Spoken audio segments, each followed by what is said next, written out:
बिल्कुल। और बात उत्तर प्रदेश की करें तो यहाँ पर भी पहले चरण में वोट डाले जा रहे हैं। महत्वपूर्ण खबर आपको उत्तर प्रदेश से जुड़ी हुई, आप बता दें कि यूपी की 8 लोकसभा सीटों पर इस वक्त वोटिंग जारी है। शाम 6 बजे तक इन सीटों पर वोट डाले जा रहे हैं और यहाँ से भी कई दिग्गजों के जो साख है वो दाव पर है। सहारनपुर, कैराना, बिजनौर, नगीना, मुरादाबाद, मुजफ्फरनगर, ये वो सीटें हैं, रामपुर और पीलीभीत समेत, जहां आज वोट पड़ रहे हैं।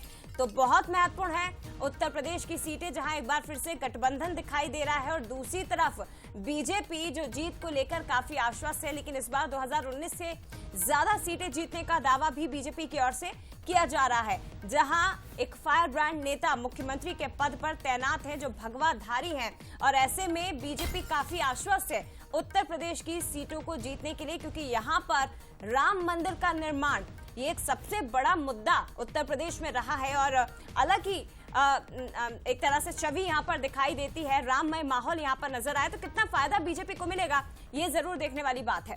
निश्चित तौर पर, खास करके आरएलडी के साथ जिस तरह से करार बीजेपी ने किया है, तो पश्चिमी यूपी के जो कुछ क्षेत्र हैं वहां पर बीजेपी को लगातार चुनौतियां मिलती रहती थी, लेकिन इस बार राह आसान करती हुई बीजेपी। आलोक राय हमारे साथ इस वक्त जुड़ गए हैं लखनऊ से।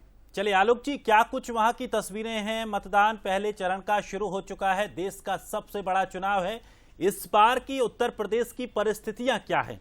थोड़ा सा ये भी समझाइए, आरएलडी का बीजेपी के साथ, गठबंधन के साथ कितना फर्क नजर आ रहा है? एक बार फिर से दो राहुल गांधी, अखिलेश यादव, दो युवा जो लगातार उन पर तंज भी कसा गया, वो एक साथ हैं। कितना कुछ फायदा किसको मिलता यहां इस बार नजर आ रहा है? इस बार के क्या समीकरण पहले से भिन्न है?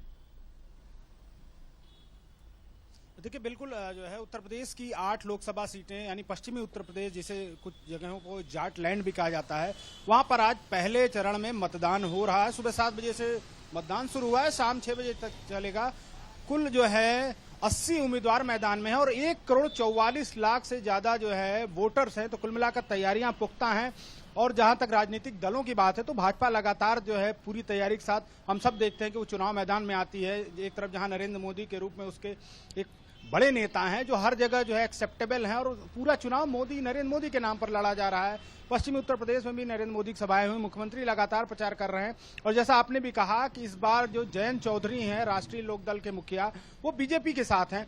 तो ये जरूर देखने वाली बात होगी कि बीजेपी को इस चुनाव में आरएलडी के साथ आने से कितना फायदा मिलता है, क्योंकि जहां भाजपा विकास की बात कर रही है, राम मंदिर की बात कर रही है, जो जनहित की केंद्र सरकार की योजनाएं हैं उसकी बात कर रही है, वहीं जो इंडिया गठबंधन बना है जिसमें समाजवादी पार्टी और कांग्रेस की बात करें, क्योंकि उत्तर प्रदेश में समाजवादी पार्टी सबसे बड़ा धड़ा है और इसीलिए वो लोग भी लगातार प्रचार कर रहे हैं। अभी प्रियंका गांधी ने सहारनपुर में जो है रोड शो किया था, सहारनपुर से इमरान मसूद लड़ रहे हैं, बड़ा रोड शो किया था। अखिलेश यादव लगातार प्रचार कर रहे हैं। और सबसे बड़ी बात है कि बीजेपी का ये जो जोर है इस बार की 80 की 80 सीटें जीती जाए। अगर 2014 की बात करें तो बीजेपी ने 71 सीटें जीती थी, यानी एनडीए 73 सीटों पर था।